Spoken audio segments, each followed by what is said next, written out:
used to commit research. Terrible research. The soul of a legend with the will to be king. Who gon' stop me in my moment? Who gon' stop me when I'm going?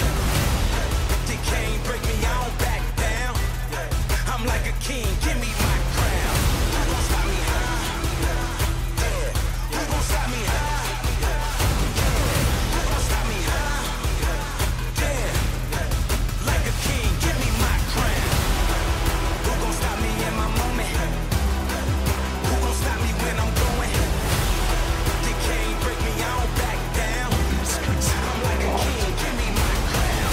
Who gon' stop me high? Yeah, who gon' stop me high? Yeah, who gon' stop me high? Yeah, like a king, give me my crown.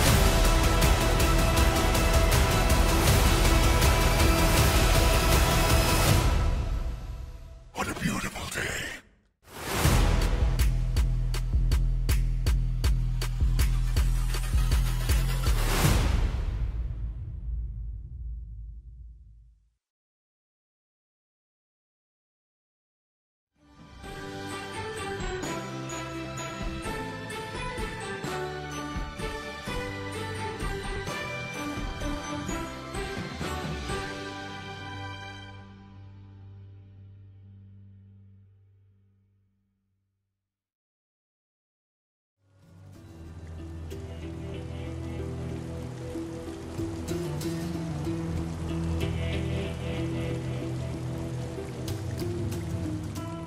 Hello everybody, and welcome back to another Redux mod development update. Over the past 10 months or so, I have made it an absolute priority to ensure that Borderlands 3 Redux mod provides players with an authentic Borderlands experience, and I believe that we have stayed true to that wish from start to finish. This will remain true today as we go over our next major update, Legacy. But before we talk about Legacy, let's do a quick recap of where we started and show you everything we have accomplished in our content cycle. On the 1st of February 2021, the Redux mod released to a negative reception from the community.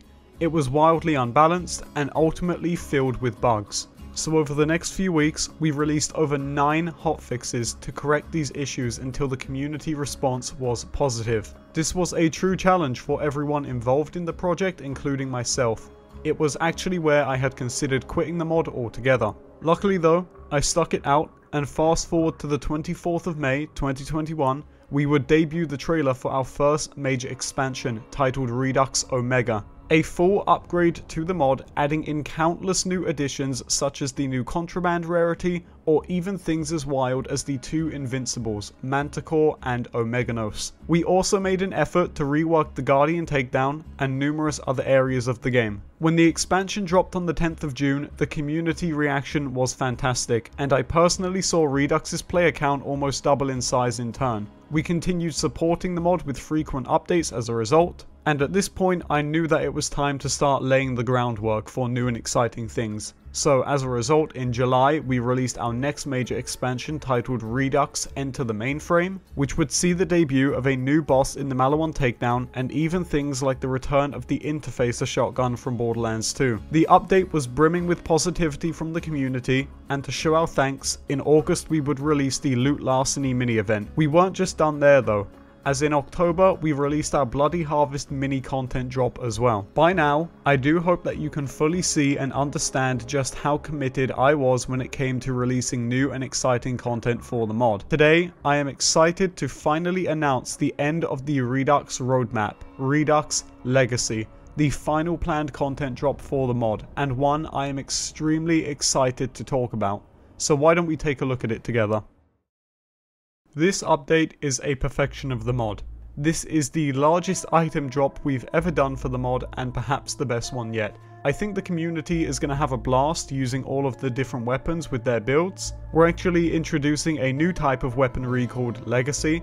By now most players are familiar with Maurice the Saurian. He's always up to something mischievous and dipping his claws into sketchy things, And in the Legacy update, this is no different. He's been taking guns from dead soldiers, using his portal on Sanctuary to start tinkering and building his own weapon system. There was a time when legendaries were dropping like mad, and Maurice had taken advantage of that. He's been secretly mashing these weapons together for what we like to call Maurice's creations. They're these almost hybrid-like pieces of loot which combine features from items players may or may not have already seen and be familiar with. You might find a conference call that bounces 1,000 times like a recursion, or even a gun that shoots saw blades from its underbarrel. They're all being contained inside of Maurice's vendor hideout in the Pyre of Stars. I mean, what better place to hide crazy weapons than a location guarded by the Guardians, right? These items aren't cheap either. Everybody has a price, and Maurice is no exception. You may be spending upwards of $50 to $70 million per item, and sadly, if you can't cough up the cash, you'll have no choice but to go and hunt these items for yourself. But luckily for players, we actually have a system built in for that.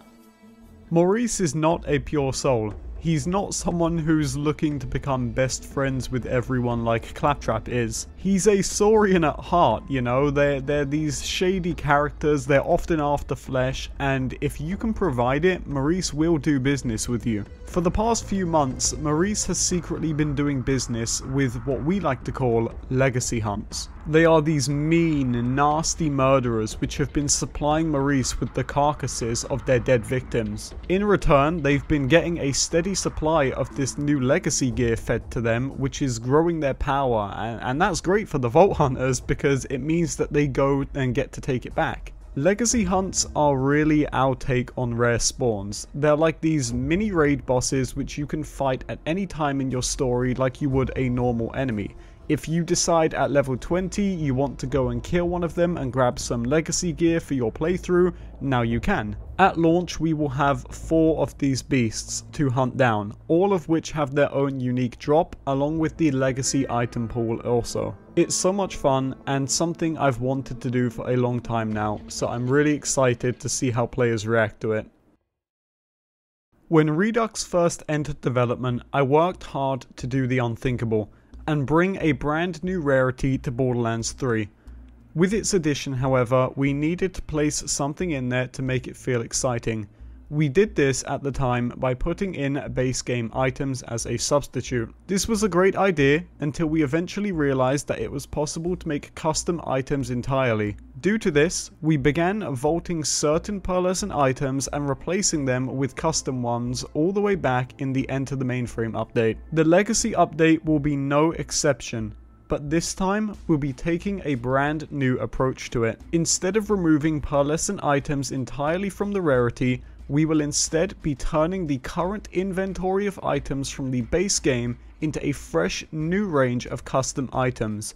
Things like the Hellwalker, Good Juju and more will now take on a new identity in the Legacy update. This idea will save us lots of development time and prevent numerous bugs from rearing their ugly heads as we try to normalize all of the changes we had originally made to these items. I'm being this honest with you and telling you all of this because I believe as a developer that transparency is key, and that brings us to the next topic I want to discuss with you all today.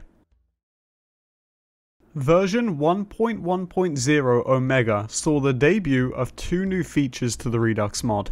Firstly, all enemy spawns in base game were switched up with the addition of DLC enemies in order to refresh playthroughs and make them feel unique again. This was a great change which really helped Redux stand out even more as a mod which provides a fresh experience compared to the base game. However, as the months went on, the complaints rolled in by the bunches. Players reporting numerous progression blockers in various areas of the game, everything from locked doors to empty cars. This was, as you could probably imagine, unintended.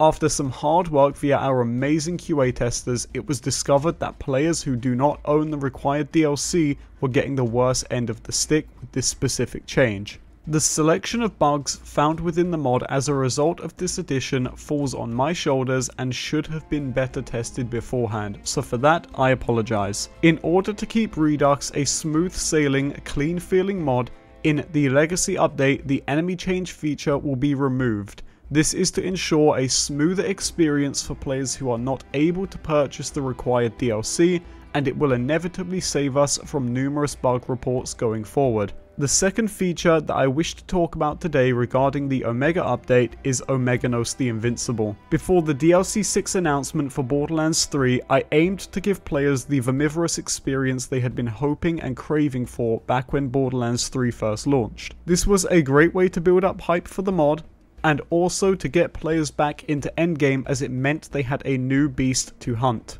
Unfortunately for us though, Omeganos came with some bugs of its own, and when DLC 6 came out, it left the boss feeling more useless than ever before. With Legacy crowning off the Redux experience, it's time to trim off the fat and remove the pieces of content from the mod which I and the rest of the team feel are unnecessary and stale. Omeganos, for this reason, will be removed from Redux, starting with the release of the Legacy update. I really hope you can all understand and support my decisions going forward, as I truly believe it will result in a better, more solid experience for the future of the mod and our players. With that being said, that brings us to the final topic I'd like to go over today.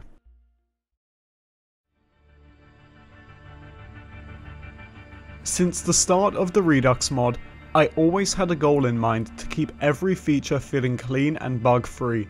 While we did put our focus on the things that did indeed need them, some others bit the dust as a result. The biggest in my opinion is characters. For a long time now, 2 of our star characters in the game have been riddled with bugs, making the experience subpar to say the least. That in this case is Flak the Beastmaster and Amara the Siren. I recognized that most of the bugs on these characters were hindering the experience of our players, and as such, we decided to reach out to other modders in the community for help. With Redux Legacy, I am happy to announce that CZ47 is officially contributing to the Redux project with their Amara and Flak overhaul mods, which fix numerous bugs and reported issues by the community. This is not the first time we've come together to work with other modders on Redux though. You may remember that with Omega, we teamed up with Dex Manley to create the Guardian Takedown overhaul, and in October we also teamed up with Zeta Daemon to create new and exciting weapons for the mod. We'll be continuing our work with these modders in Legacy, with 3 amazing modders joining arms to help strengthen the wide array of quality that the mod has to offer. It has never been a better time to jump in and try out Redux. Redux Legacy is a perfection of the mod. It is a love letter from everyone on the team to our players who have continued to support us through thick and thin ever since the mod first launched. You can expect an unbelievable amount of new items, our new Legacy weapon system, 4 intense Legacy hunts, an all new set of pearlescent items, character overhauling, but that's not all. You may have heard me numerous times during this video tell you about how I am committed to transparency and honesty as a developer. This remains true, and for the first time since the launch of Redux in this development update, you can go to the link in the description right now and see the full patch notes for Redux Legacy ahead of its launch to know exactly what you're getting yourself into before you load the mod. Redux is the largest overhaul currently available for Borderlands 3, and I am so incredibly proud of my team. Everyone from the QA testers, to the contributors, to the streamers that showed their love for this mod. This update is for you. Thank you for joining me here today. Have a great day, everybody.